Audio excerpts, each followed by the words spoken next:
And today's guest on the Financial Planner Live podcast is Nathan Ind. He is a partner of St. James's Place. And today we talk about his career transition 8 years ago from luxury car sales to successful partner of St. James's Place with 63 million under management.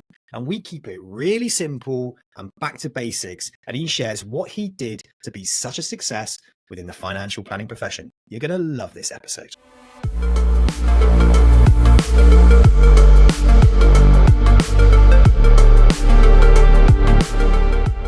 Nathan, thank you for joining me today on the Financial Planner Live podcast. How are you, Nathan? Yeah, very well, thanks. Sam, yourself?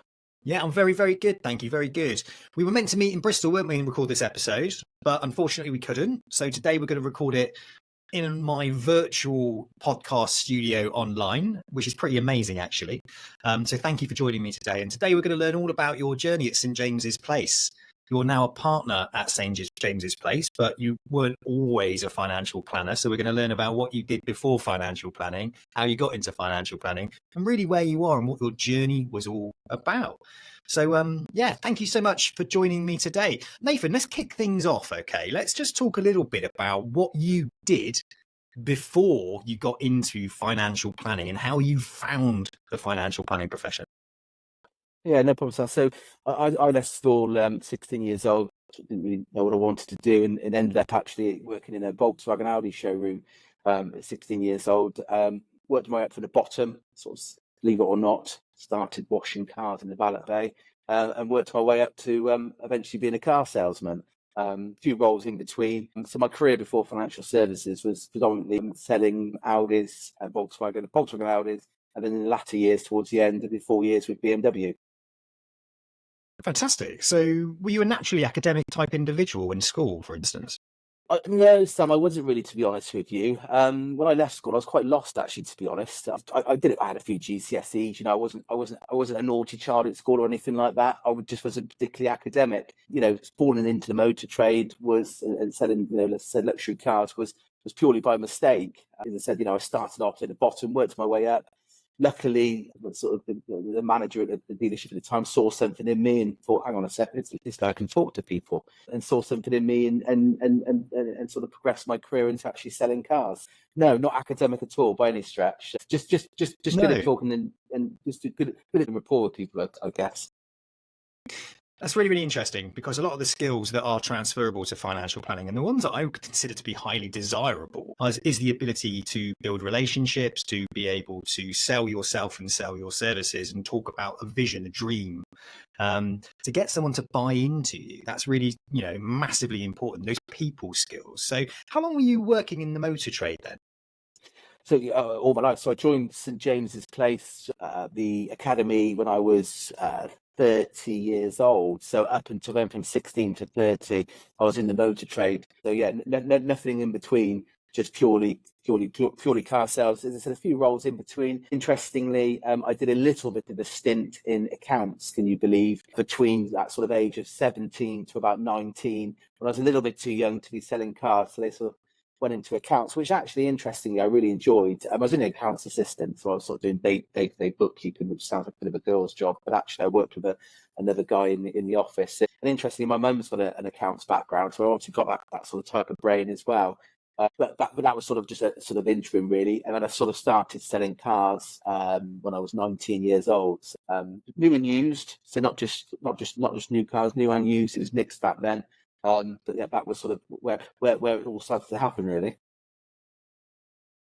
Because you decided to pivot in your career at 30 years old, was there anything in particular that was going on in your life at that stage to make you think about moving away from somewhere you'd spent all of your working career up to that point?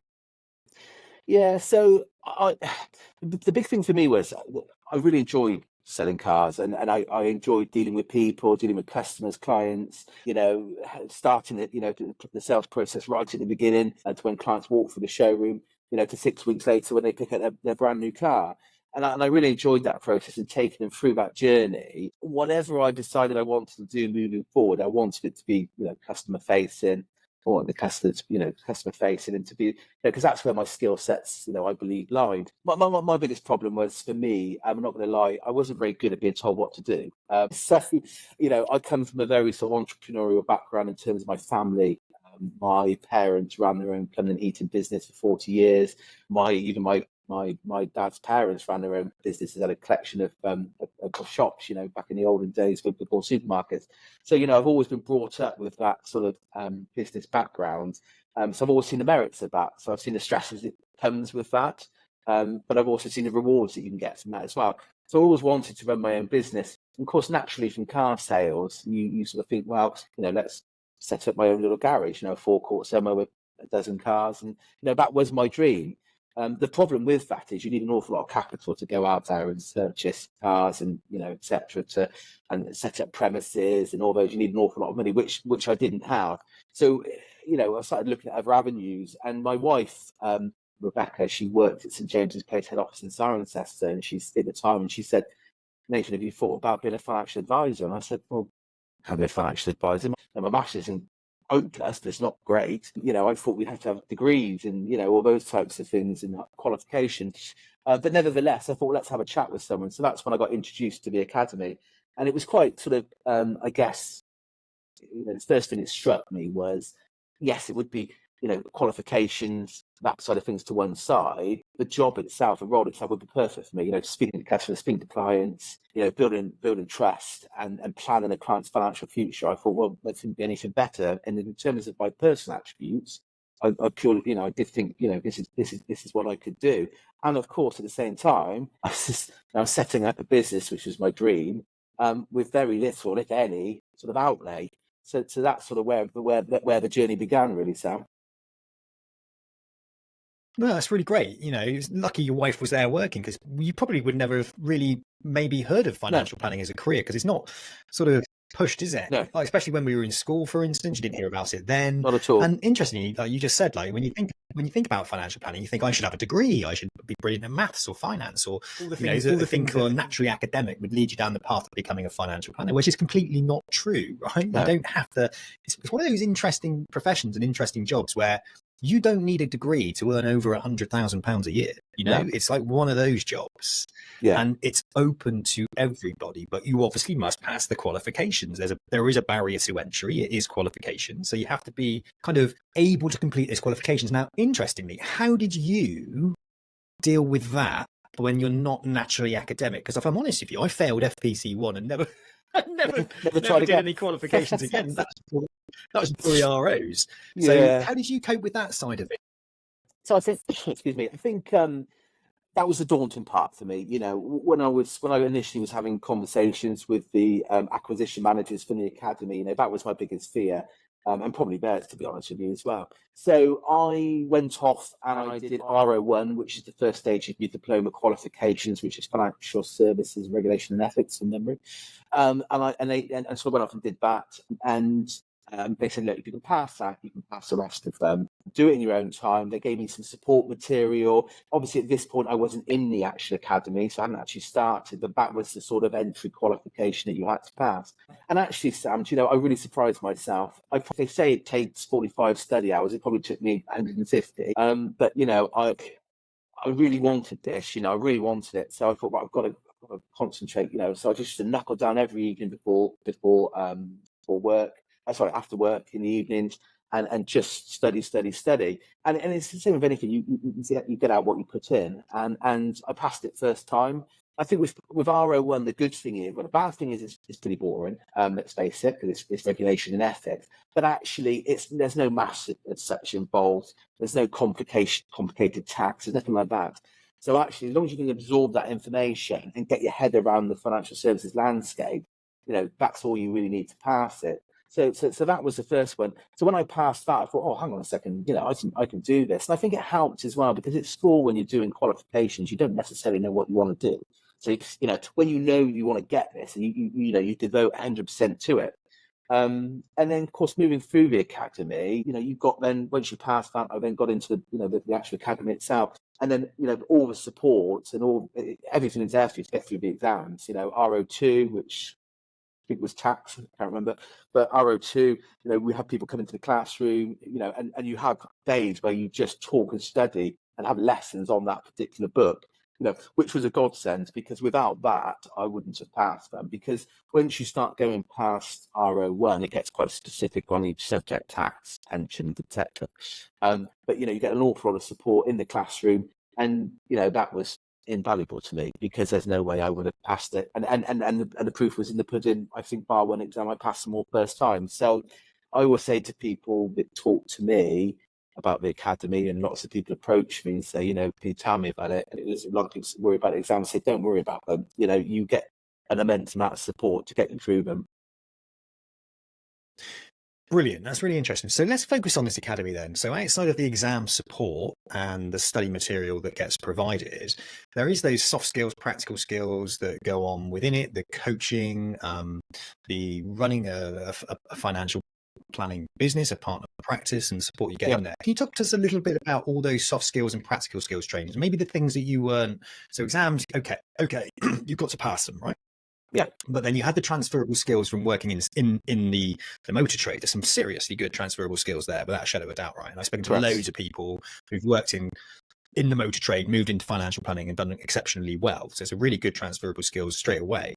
But taking those transferable skills and then applying it to financial planning, how easy was that? And what did they teach you in the academy to make that transition a reality? I think for me, Sam, I had an advantage with those transferable skills, as you say. What I say to a lot of people is that, you get an immense amount of support. And I always say my transferable skills was just about fine tuning those, to make me compliant, and then, sort of asking the right questions to clients, to understand what their aspirations are, et cetera, and that's really where the academy comes into its own, because you've got lots of different, obviously, trainers that come in, work for St James's Place. They've been advisors. They've been in the role. They've been in the job, and they talk you through role play, through all sorts of interesting things. For example, getting to know your own personality and doing questionnaires about yourself, and understanding clients' different personality types, red, green, blue, etc. These are all really important things, because you get then taught how to read a client. You almost can answer their question with what comes out of their mouth, because you get that training that sort of, it's very hard to explain, but you get that training to really understand the client and what they're thinking. And also you sort of learn as well to become a bit of a chameleon. I always say, once you start to understand the clients and their different personalities and how they react to certain things, you can then adjust how you are to think, to suit that type of client. Which is one of the things that the academy teach you very, very well, is how to adjust yourself to suit the client in front of you. For example, if you've got somebody who's very analytical, you know straight away they're going to want the detail, and you might have to go into a little bit more detail with that particular client than you would with a client who's very blasé, and we call them green. So, and that's what the academy, I believe, comes into its own. They teach you those skill sets, and things like that. And yes, okay, for me, I was always client facing, so that was a big help. But I know people who've come through the academy who have been, one chap springs to mind. He wasn't on my intake, but I know he was on one after me. He was a coffee machine engineer. So he hadn't had any sales experience or anything like that, but he was able to have a conversation with someone, and the academy were able to work on that to build his skill sets. Accountants, I've known accountants come through the academy, very, very intelligent people, but not necessarily that used to speaking to people, but they've still managed to sort of carry on and build a successful financial services practice. I think there's a couple of good things there I can sort of pull apart, really. I think there's IQ and there's EQ, isn't there? That emotional intelligence versus intelligence, and how it's measured. And with the EQ, it can be trained. So you can become more emotionally intelligent through training and development and reprogramming your brain to be aware of it. And when you start to understand the different learning styles, and someone teaches you about how to deliver something in a certain way, then you can build upon your emotional intelligence. It's like brain training games Correct. for IQ. You don't actually increase your IQ. You don't improve your IQ. You just get really good at doing brain training games. Yeah, Get better and better at doing it. Yeah. So the EQ side of it is really interesting. And that's one of the things I've picked up about the academy is they spend a lot of time developing the individual through the academy to be able to deliver good financial planning, to recognize ways to position an advisor and solve problems. And that's the emotional intelligence. You gain a lot of that, don't you, when you're doing a client-facing role like selling cars?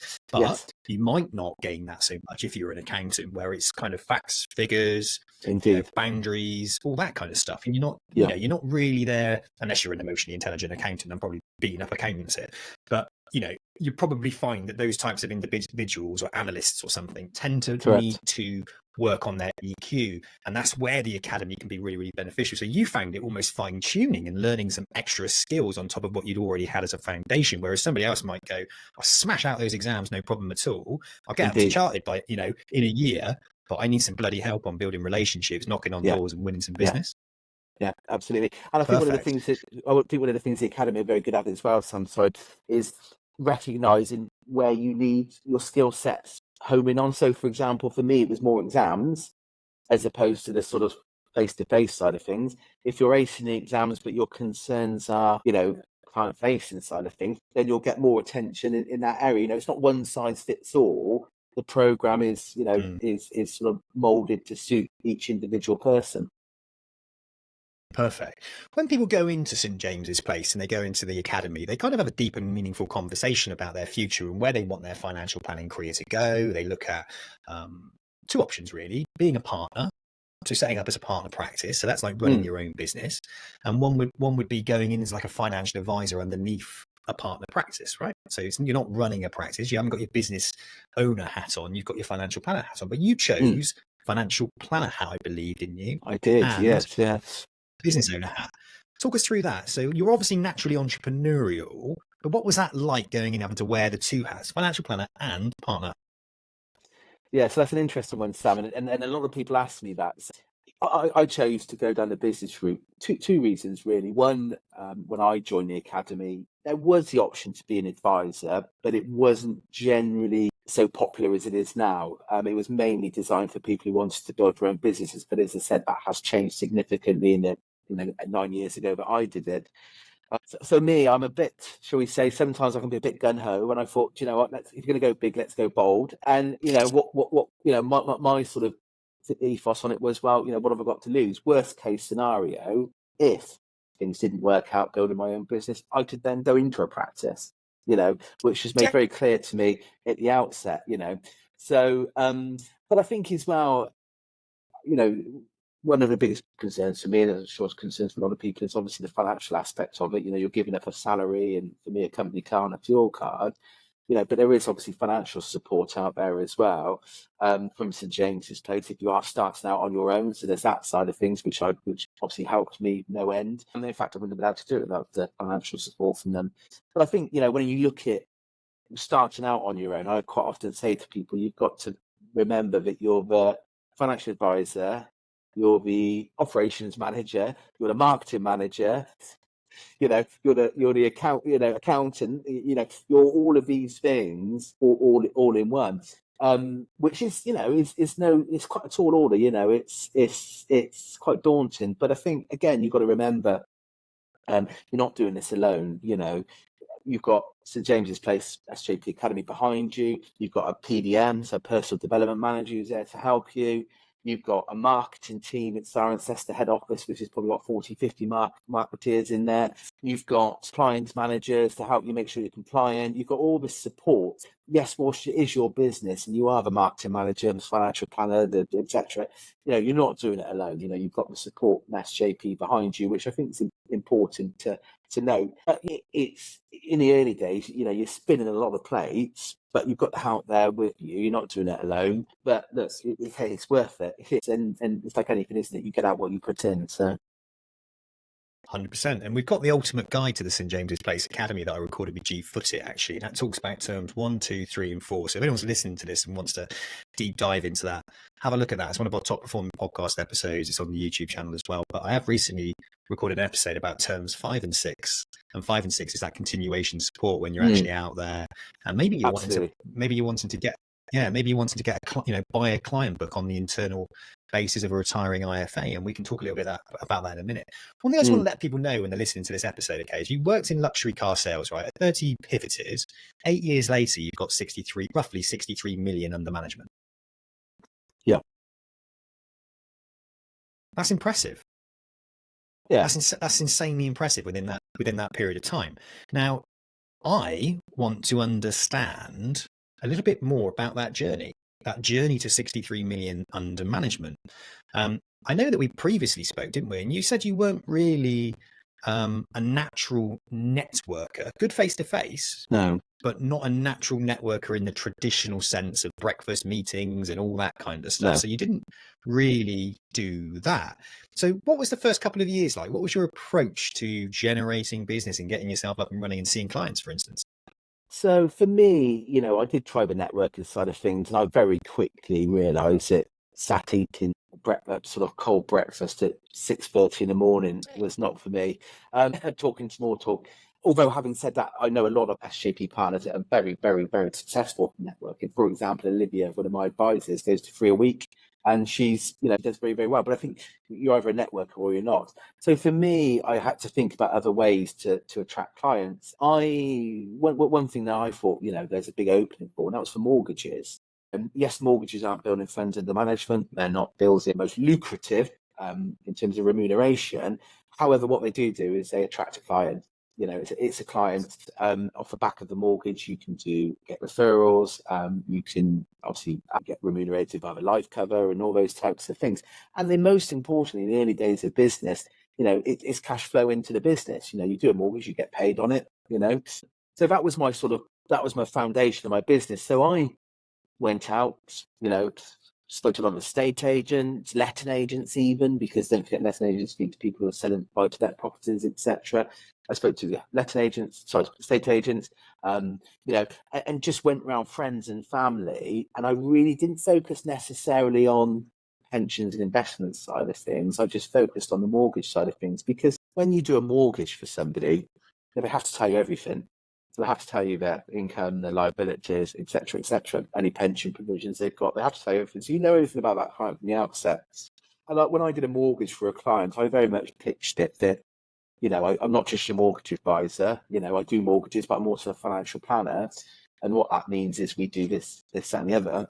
And I sort of welcomed them on board as a client. I didn't make it transactional. A lot of mortgage advisors do your mortgage, do your life insurance, and then you don't see them again until you need to remortgage or switch products in 5 years' time. So for me, I made it very much like you're coming part of the practice. It's not just about your mortgage. We're going to do that today, but I'd like to think of you as a client. So hopefully we can help you in other areas, for example, retirement planning.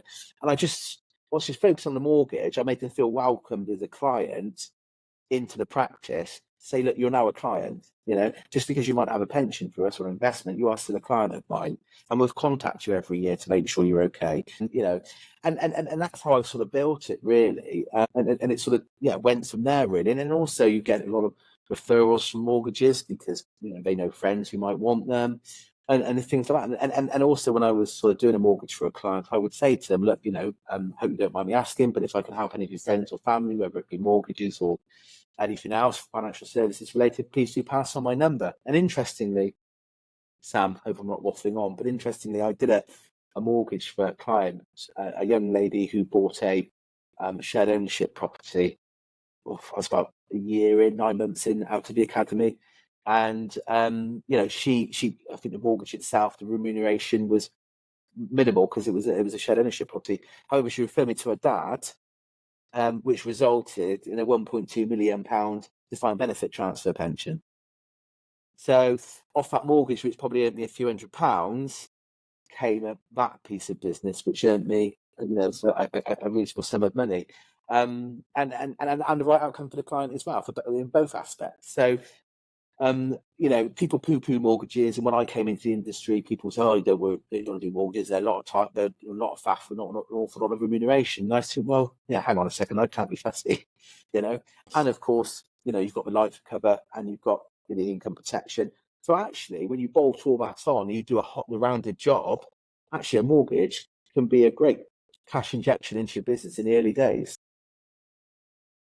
I think you're bang on. And I've spoken to some incredibly successful financial planners and all started out doing mortgage and protection sales and built a business off the back of mortgage and protection. And there's a lot of people in St. James's Place who've got successful practices that did just that. I mean, it's a great reduced barrier to entry. That's the way you got to look at it. It's a reduced barrier to entry. It's a lot easier to do that than it is to go out and do pensions and investments when you've got no experience on it. But the pension investment conversations start to follow on, as you rightfully say, because if you do a proper fact find, you're going to find out that information anyway. So to me, it's kind of like a beautiful way for somebody to find their feet within financial planning. And definitely, why poo-poo it? It's funny how people do that, isn't it? There's such an emphasis, I think, on the investment side that there is other areas of financial planning that is quite a necessity. And I think when we break down protection and all the benefits of what protection actually is, I just done an episode with somebody about protection. She's talking about her husband who dies and the benefits of what life protection is and why we need it. Because, we're going to die and we're also going to get ill.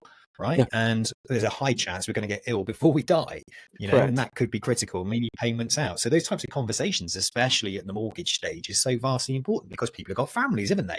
They want to protect their families. So there's lots of different bits of IHT planning, all that kind of stuff, trusts, wills. There's all these different pieces of the puzzle that can be talked about and are quite easy entry points to talk about. Absolutely. Yeah, couldn't agree more. Definitely. Fantastic. There are other ways to build your business within St. James's Place. Did you lean into BSP? And can you explain what that is? Yeah, absolutely. So the BSP model, business sale and purchase, it's a great way of almost acquiring an immediate client bank. Obviously, you need to be relatively established. You can't sort of walk in one day and buy a business the next day. I did a very small BSP in 2018, I think it was. So about 3 years in, I sort of found that, and it was great. I found that I'd sort of hit a bit of a lull, was having a bit of a quiet patch, naturally sort of panicked a little bit, and I was made friends with another SJP advisor just up the road from me. And that's the other thing I must say, Sam, not wanting to change the subject. You don't just get this support from the academy.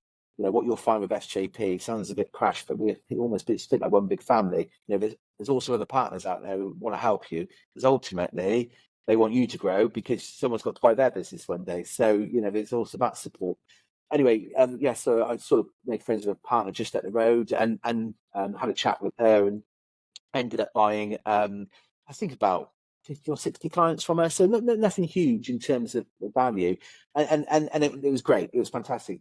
The bad bit about it was, sod's law, the minute I signed the contract and purchased the clients, which obviously SJP funds the purchasing the clients, there's no outlay for you or the advisor for the partner. But as soon as I bought it, typically my business took back off, I guess, and I started sort of getting business coming in naturally. However, it was fantastic because there's an awful lot of opportunity in clients out there through no fault of the selling partner, that a fresh pair of eyes, that fresh pair of eyes, a new face to it, someone who's got more time to go in and speak to those clients, you unturn sort of business that's already there.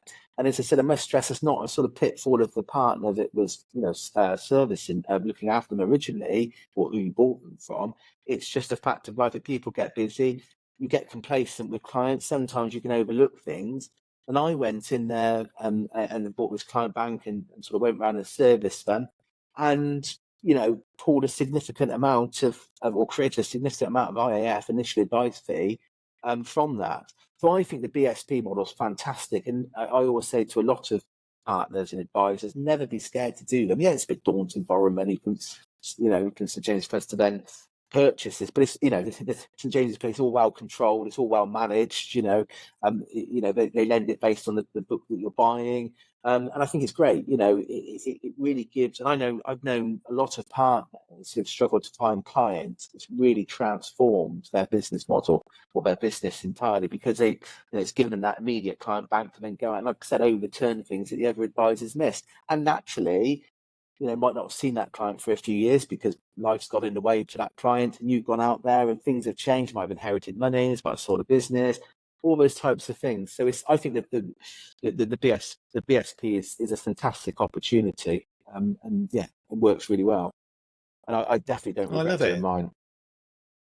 Yeah, fantastic. Yeah, and I think again, SJP, as far as I'm concerned and aware, and I speak to people with the BSP, they're all very different for different people. Yes. But they're with you each step of the way.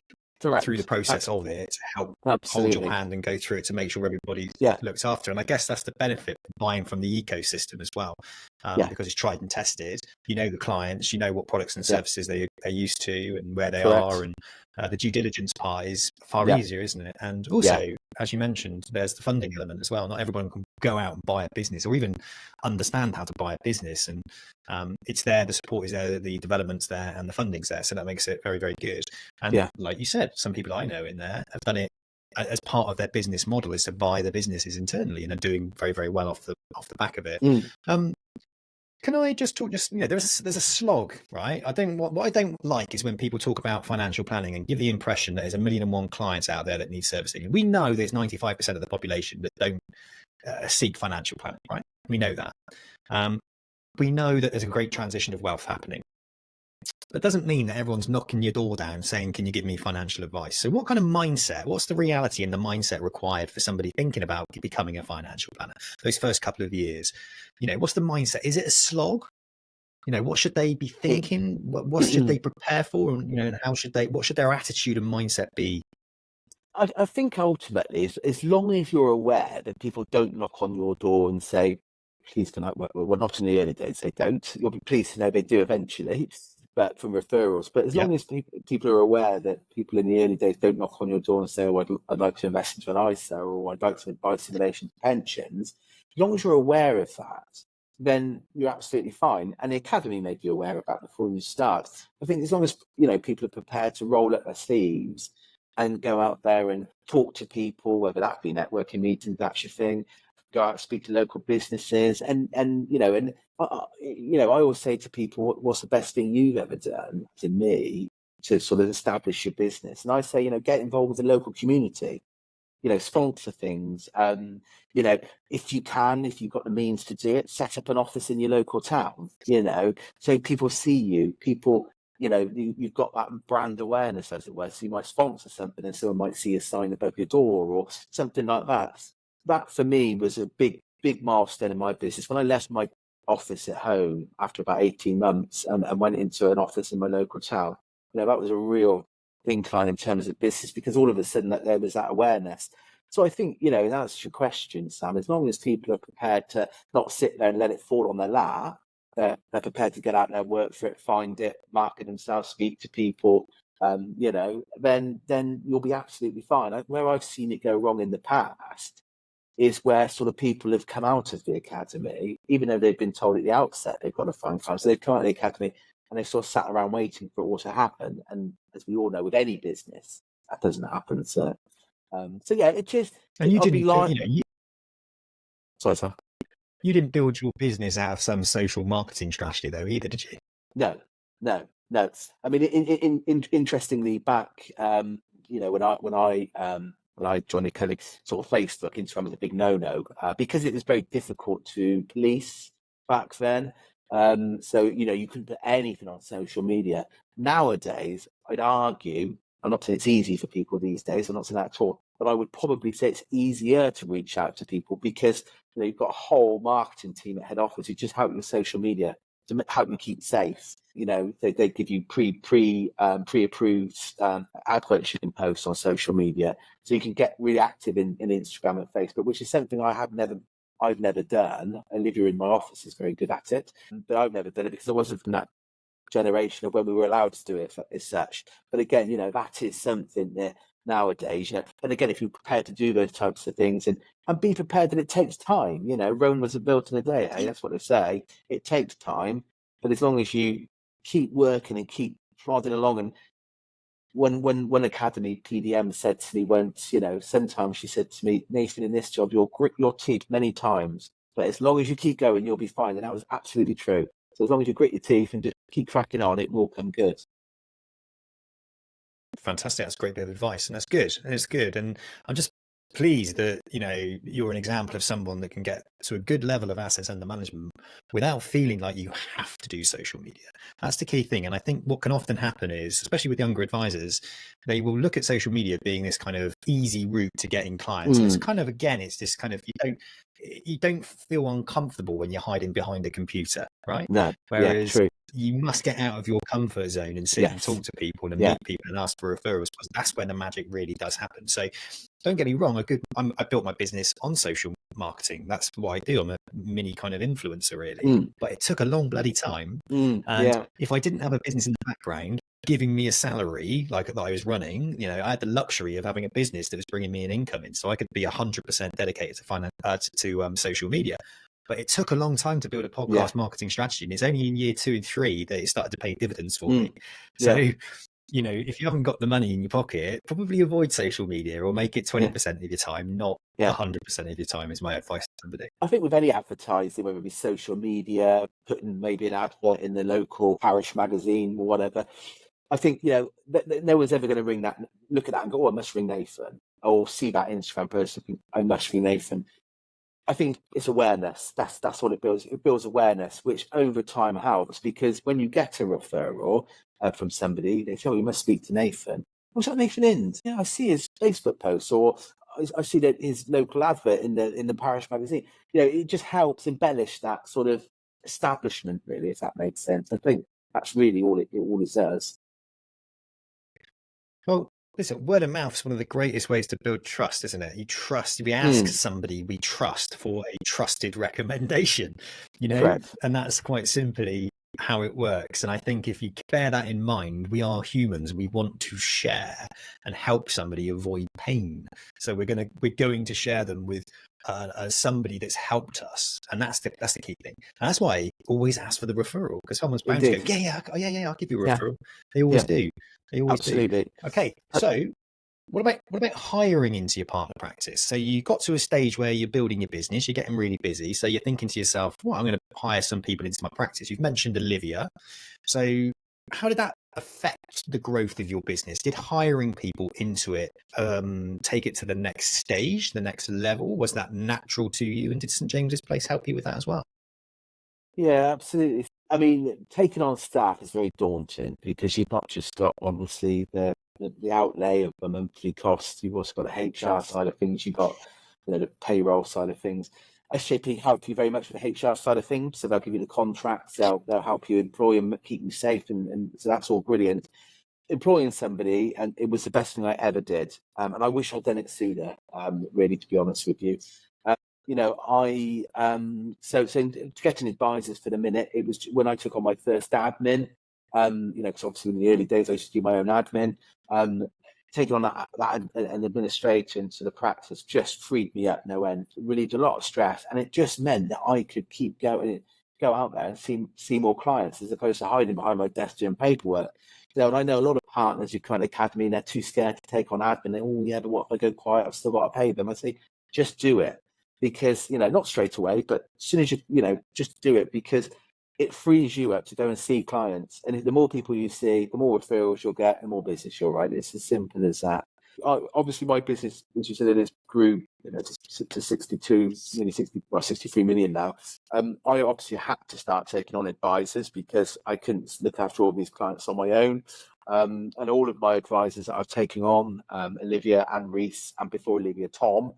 Let's talk about Tom, actually. So Tom joined me when I was in year 3, and Tom started with me again. He used to work in car sales. He went through the academy as an advisor to join me. And, Tom started off very much like me, doing mortgages, helping me service clients. And Tom grew, and he eventually went on his own to start his own partner practice in St. James's Place, which I was very proud of for him. But in terms of my 2 advisors at the moment, they both come through the academy. And it just, yes, it's that initial outlay. You've got salaries to pay and etc. So you get that sort of bit of a lull in terms of cash flow. But nevertheless, now they're both out in the academy. They're writing business. I will deal with any client, but the beauty for me is if it is a smaller client with a smaller investment, I would still love to deal with them. But let's face it, we can't do everything. So I've still got clients to service and new business to write. Now I can pass that on to clients. I pass that on to the advisors. For example, Reece and Olivia come from the mortgage world as well. We're still doing a lot of mortgages, which could set business off the back of it. Business that I might turn down because I haven't got the time to do, I can pass on to them as well. So that's the best outcome for the client in that respect, and obviously the best outcome to the business. So I think ultimately, we're in a very, very fortunate position as partners that we can. SJP will take these people through the academy for us, fully fund it, which is not cheap. We don't have to pay for that. SJP will fully fund them for the academy. We get handed, an advisor which is fully competent, compliant, safe. Okay, there's still some work to do with them, but we get handed that and then go into the practice to then help grow our business. But yeah, I think you've got to decide where you want to go and how big you want to get. I don't want to get too big and too corporate, but conversely at the same time, I want to make sure all of our 600 odd clients are looked after, and I need the help of my two advisors and my PSS staff to do that. Nathan, that's great. Thanks so much for giving us a breakdown on that, because I think there's a lot of people thinking about going into St James's Place and just how they can build a business and how they can lean into the academy. Let's talk about the future then, Nathan. So, you've built your business, you're an entrepreneurial individual. Yeah. You've taken on staff, you've got those assets under management. It sounds like you're doing really great. It sounds like you've got a really great business. You said you haven't got aspirations to be too big, too corporate. So that's massive corporate. So what does the future look like to you? What does the next, say, 5 years look like to Nathan? I think for me, it's a very interesting question. It's quite a hard one to answer. Lots of things go through my mind in terms of how I see the business over the next 5 years. I think for me, I think personally the business is just going to naturally grow. I don't think you can have control over that, because the only way you can draw a line in the sand and say, I don't want to get any bigger, is not write any more business and not take on any more clients. Naturally, more clients are hopefully going to come on board through me, Reece and Olivia. So I think actually the answer to your question is it's going to grow. But I think that's just natural growth. The only way that I could draw a line in the sand and say, well, I want to just stay with two advisors and free admin, is if you get to the point then where you then start taking on clients and you get too many clients again, and then you have to then sort of do the BSP model and perhaps pass some of those clients over to another practice, to another practice to purchase those. That's, I think, the only way you can draw a line in the sand. I think for me that would be a very hard thing to do, because sort of passing a client on to somebody else through the BSP model for me is quite a difficult thing to do. So naturally, I think ultimately it's going to grow, because you have to take on the advisors to service the clients, etc., etc. And off the back of that, you've got to take on the PSS to service the clients. To support us with the administration. And so it's just an evolving thing, really. I think when I get to the point where I think, my goodness, I can't do this anymore, then I'll pass the baton on to somebody else. But until then, I think it's just going to keep going in the same direction it's been going for the last 8-9 years. What do you think 30-year-old Nathan would think of Nathan today? I'm quite a sort of, I don't really sort of think about it too much, Sam, to be honest with you. I'm very proud of what I've achieved, don't get me wrong, but also I don't take compliments very well. I sort of just think, oh, well, I've just done what I've done, and I'm not pure cancer or anything like that. But yeah, all joking aside, when I take a step back, it's gone like that, and it has been quite remarkable. It has been very remarkable. Sometimes when I look at 63, I think we might even be at 64 million under management now. I look at that and go, blimey, what a huge responsibility, which it is. But it's just, it's not. I've not done anything clever. I've not done anything clever. A lot of people say to me, how have you done it? I say, especially in 8 years, and I say, well, all I've done is work hard, and the most important one for me is looked after the client. Looked after the client, do what you say you're going to do, provide great customer service, and when you're with clients, do the best by them, and look after them. And if you do that, you'll get referrals. If you get referrals, you'll do more business, and it's just a snowball effect. Quite often I sort of sit in these webinars, training sort of with SJP provide, which are great, don't get me wrong. I pick up lots of little nuggets, but sometimes I think if we just take it back to basics, Just, I think we can overcomplicate it sometimes. We can overcomplicate it. And that's all I've done. I've not really thought too much about it. Well, I've obviously thought a bit about it, of course, but I've not overcomplicated it. It's just done the job, looked after the clients, sort of really, and one of the things that, we're very fortunate with in the office, my PSS, partnership support staff, they know how passionate I am about looking after clients and doing the right thing. That's fed down onto them. They do the same. We get clients, Sam, who just come in the office, any excuse for coffee, just so they can have a chat with me if I'm in. Nikki, my practice manager, and Dawn and Melissa. I've got to come in the office and see a client sat having a coffee. Shake their hand. How are you? That's it. And that's how we've done it. We just built that personal. And interestingly, the first time I meet a client, I always explain a little bit about me, a little bit about St James's Place, my business. And it's one of the first things I say to clients is, why a lot of clients are attracted to me, Nathan Ind Financial Planning, is because we're a small, personable business. There's a team of 7, 8 of us. And you've always got me at the end of the phone. You've always got one of my PSS at the end of the phone. You've got that sort of small personal service, no call centre or anything like that, but you've got the backing of a FTSE 100 company behind you. So that's the beauty of the way that the partnership with St James's Place works. Is clients can have that personable service, but with the financial backing and the safety for the client of a FTSE 100 company behind them. I think going back to basics is such a valuable way to look at it, right? Is going back to basics, doing the simple things, doing them over and over again, doing them right. And I also think, you nail on the head there with the partnership, St James's Place and the partnership, they've done it numerous times. So they're always finely tuning and not reinventing the wheel. They're sharpening the blades. They're getting better and better in how they do it. So if you listen and you watch and you observe and you think, well, if they can do it, I can do it. What are they doing? Which is the basics. It's all about following the basics and being active and knowing that in the beginning it's hard work, but if you put the hard work in the beginning, you're going to reap the rewards at the end. And this is what I try and explain to people who think about joining the profession. So if they're looking from outside the profession, maybe they're on 50, 60, 70, 80k right now. Well, if I go and be a St James's Place partner, I'm going to be self-employed, all right? Or I'm going to be, on a much lower salary. It's like, but you need to understand in 5 years, you're not going to be if you put the hard work and graft in. And this is what it looks. Yeah, and this is what it looks like. So don't think about the here and now. Think about the next 5 years. And you are a prime example. 8 years time, 63 million under management. You're a modest guy by the sound of it, but you should be proud of yourself. It's a hell of an achievement.